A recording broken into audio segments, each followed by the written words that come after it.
You can stay long before you change the diaper? No. Because if you stay long, then they... Okay. When you go to circumcise it? Yeah, that's what money. How much money you take? Grow.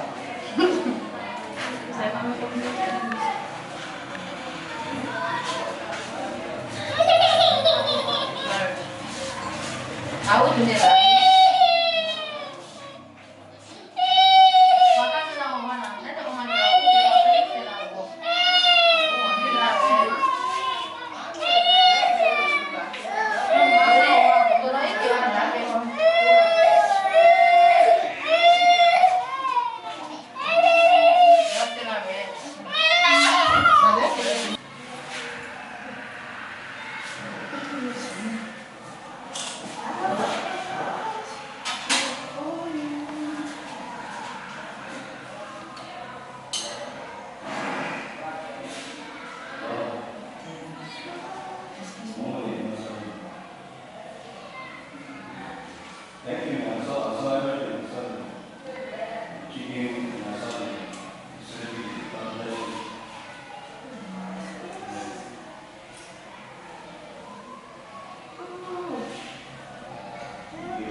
Is he complete? Comfort. Yes. Come for a picture. Register. I many register, eh? Register, please come. Oh, yeah. They say they're going to there. Yeah. Just what that is. Register, please try this part. Okay. Good afternoon, I'm Ms. Mahoney H. Freeman and I'm the administrator for the Bethel Cathedral of Law. This afternoon we are going to be taking you on a brief tour of the proposed site for the Darlingston G. Johnson Medical Center located in the Chuba community on the Cinco Road, Monrovia, Liberia. We are going to give a brief tour of the facility to give an insight of what has been done so far by the Bethel Cathedral in the office of the bishop along with the Liberia National Missions. So briefly, I'm going to take you in, and as we go through, we'll be introducing to you this 11-room medical facility that will be able to contain a lot of things that will be happening in this community in the months to come. Briefly, as we move into this interview, we are going to introduce to you the various sectors of this facility, and as we go through, we'd like you to please just pay attention to us, and we appreciate your support for this facility. You know that the war devastated a lot of infrastructures into our nation, and the health sector was no exception. And knowing that a lot of people fell prey to communicable diseases, the bishop designate of the Bethel Liberia diocese now had the dream and birthed the idea of constructing this medical facility that will serve the medical needs of the people in this community.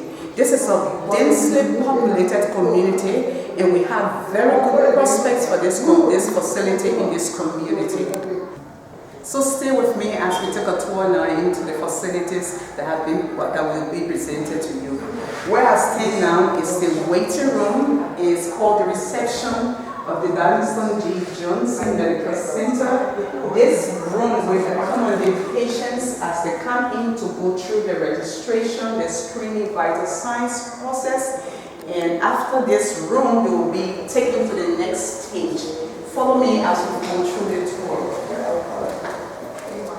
This is a center that has 11 rooms, and as we go, right now we go into another compartment of the medical center that bears the pharmacy. This is a room that we have allocated for the pharmacy at the medical center, and this pharmacy will store drugs and medications that people will need as will be prescribed by the doctors on call.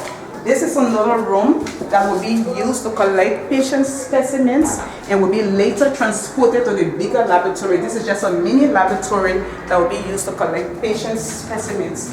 Into this room, we have 2 consulting rooms. This is one that will be used for the nurses station, and after they have been seen by the doctor in this consulting room, they will be treated by the nurses and attended to by the nurses in the nursing station.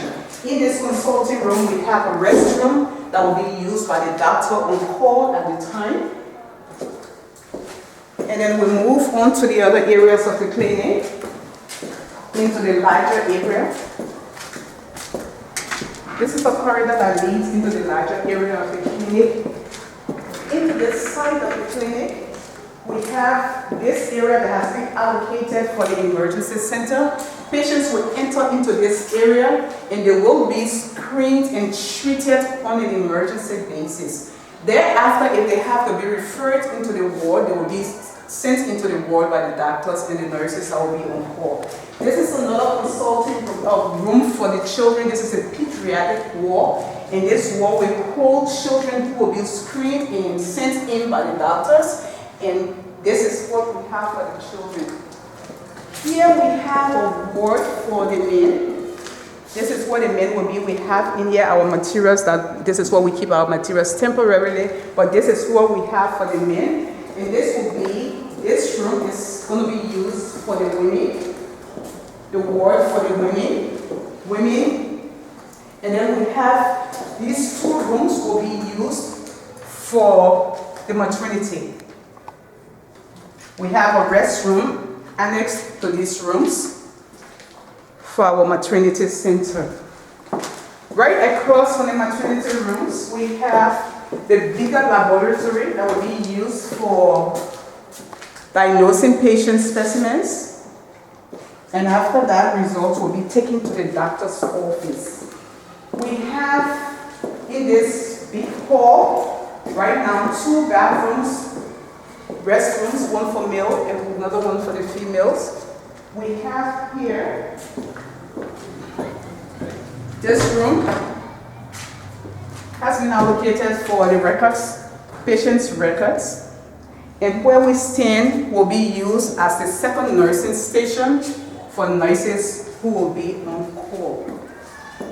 This ward, this area of the clinic we have kept in an event that will need to expand in terms of patients for children, men or women. Basically, we would like to use this area for one group of people. Just in case the patient's ward, the children's ward is filled, or the men or women ward is filled, we have this space allocated to temporary patients until we can find a bed in the ward that has been allocated for them. So this is what we have for now at the site for the Darlington G. Johnson Medical Center, and we would like to discuss right now our prospects, our challenges, and what we can do to move this place forward. This place has been constructed, even though we have not completed, but we are believing God that this clinic will be open hopefully the earliest part of 2015.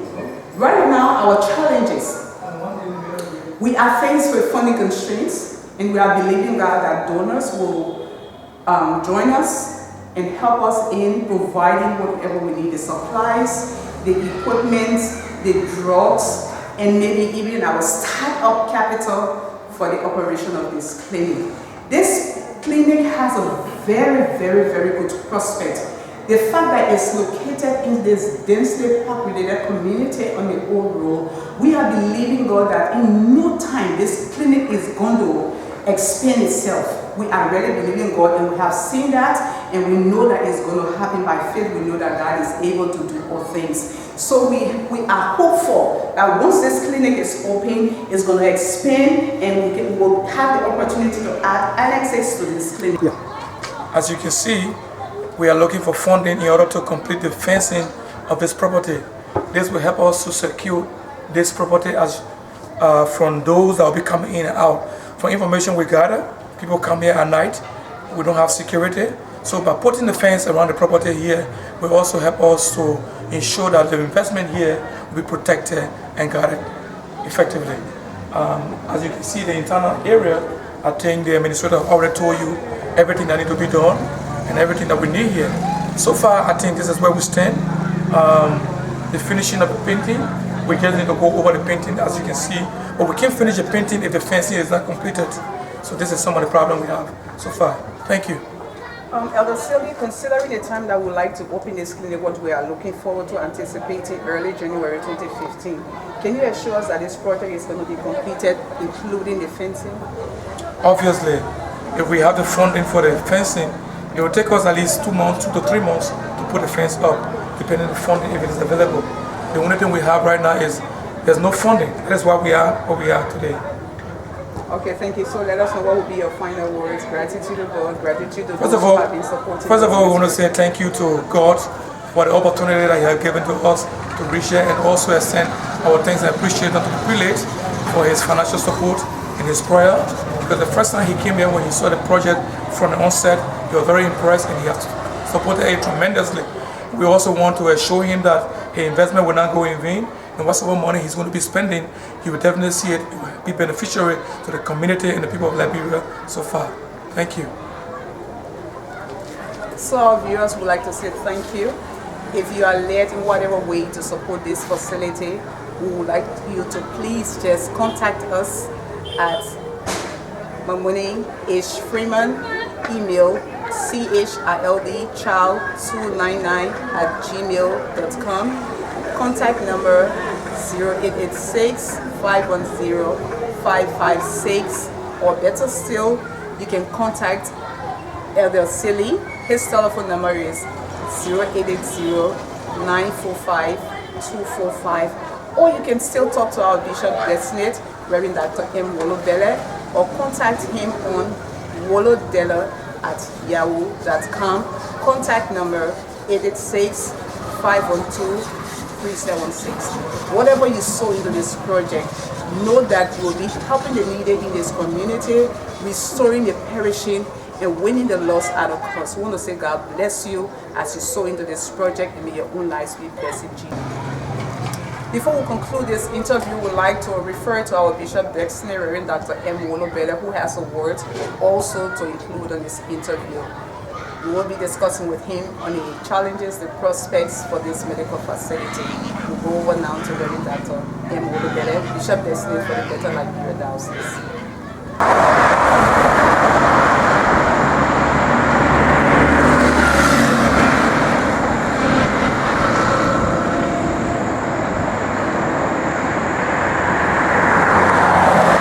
Bless God so much for the opportunity that He has given us to be a part of what God is doing here in Liberia through the Bethel Outreach Ministries International. I want to bless God for the Reverend Dr. Darlington G. Johnson, our Bishop and spiritual father, who the Lord has graciously used to be a blessing to the people of this nation. And we thank God that we can be a part of the process. You've seen a documentary of the clinic as it relates to how far we've come, the development, the progress, achievements that we've made thus far. But as has been explained, there's a lot more that we need to do. And even as you watch this video, we want to pray that you will pray with us. You will join us in this endeavor to complete the clinic and the other facilities like the radio station, and whatever we will be doing. Right before me here is what we call a microscope, that the Lord used one of the pastors in the country to bless us with. So we believe that the Lord has provided the facility, will provide all the things that we need to use to cater to the Liberian people. So we want to ask you to continue to pray, but also give whatever you can give to make sure that Liberia and Liberians are blessed through your gracious import that you are making here. Bishop, I want to say thank you so much again. May the Lord continue to strengthen you and provide for you. And Bethel, City of Hope, right there in Maryland, USA. So we are praying that even as you watch the documentary, you will be a part in whatever way, spirit, soul, and body, and be supportive. God bless you in Jesus' mighty name.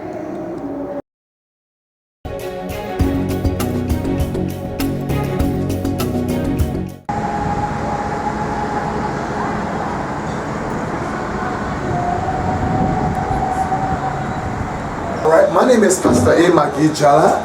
I'm the head of the radio station here, Radio Bethel in Monrovia. I will be going through the facilities that we have here in terms of running the station. Right on my left is a room, actually that should be our production room. But for some reason we will not use this room for production, given the noise that comes from the transmitter room. In that room that you see has the transmitter, and so if you just stay in here to do any production work, it might be interfere with the sound. Okay, so the room is actually a little room, and we can do more if we could find another room where we can be able to do some perfect production in terms of programming. In here is the room that goes the entire transmitter. Okay, we cannot go in all the way now because of the sound, so that the recording will not be distorted.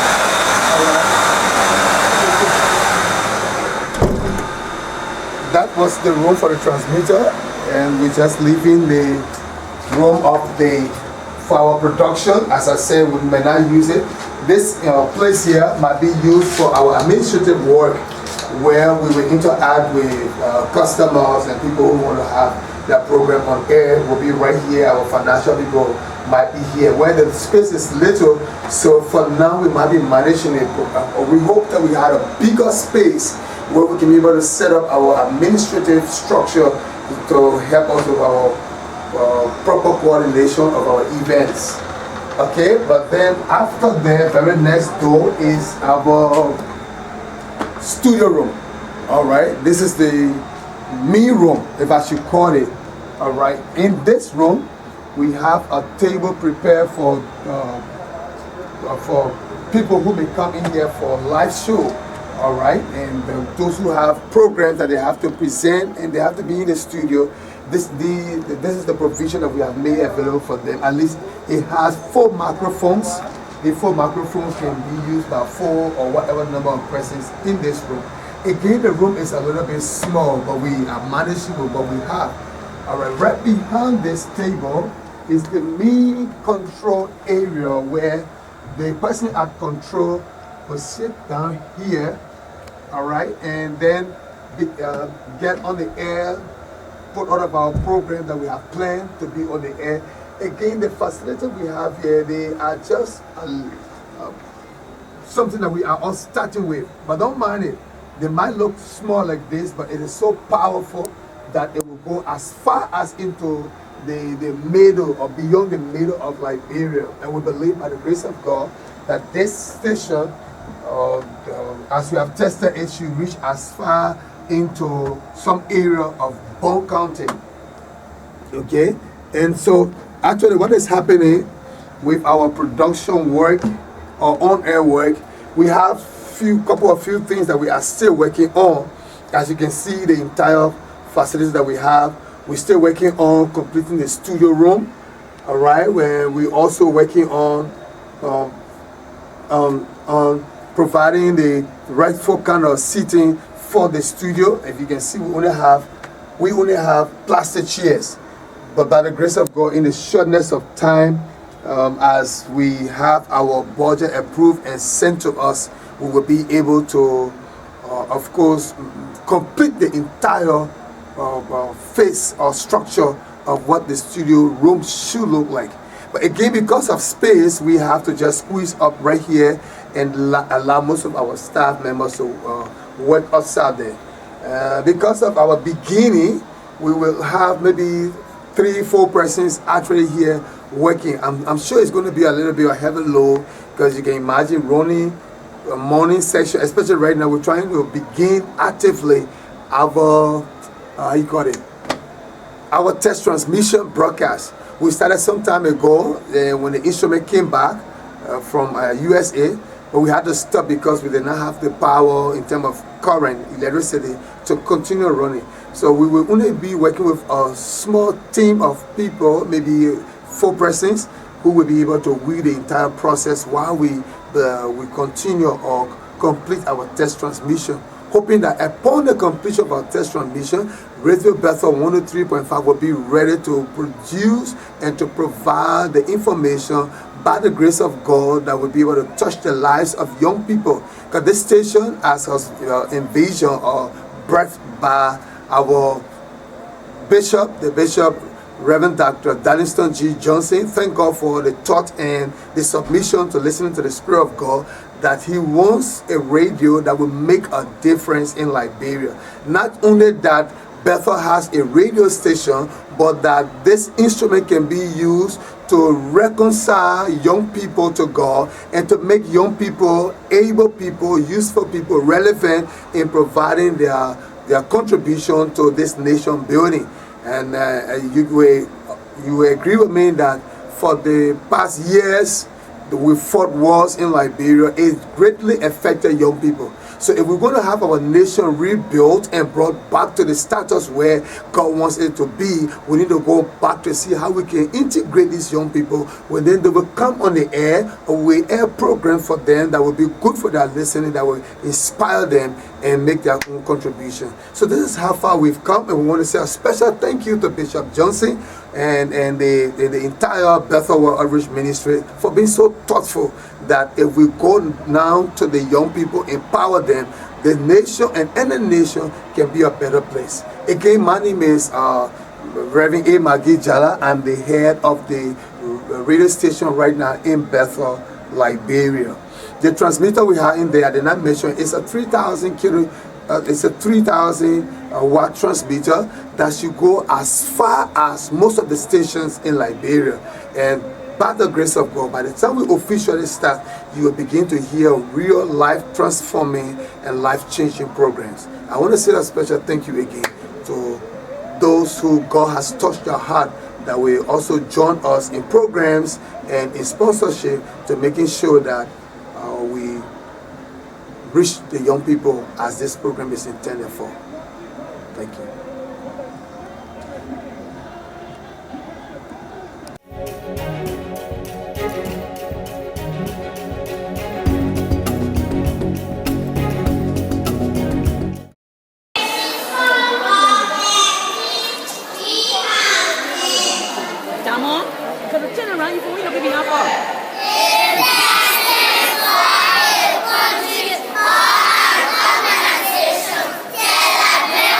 Was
as we intimated, Faith Foundation has needs. In as much as we talked about going to the 10th grade, there are needs that we have. Right now, we are in need of furnaces because the construction work that is going on entails a lot of money. Because of the area we find ourselves, the ground or where the soil is kind of swampy, so it costs a lot of money to have the foundation as strong as we want it to be. If we look out there and see, we see from the video from the old foundation that was done, we come to find out that it cannot even be used because adequate material was not provided to put into the foundation. So presently we come to find out that the foundation is cracking all over the place. So that's why we had to start something new. So when it comes to need, we have a lot of need. We need furnaces and anything that goes along with construction, we have those needs. Besides, we are appealing to people.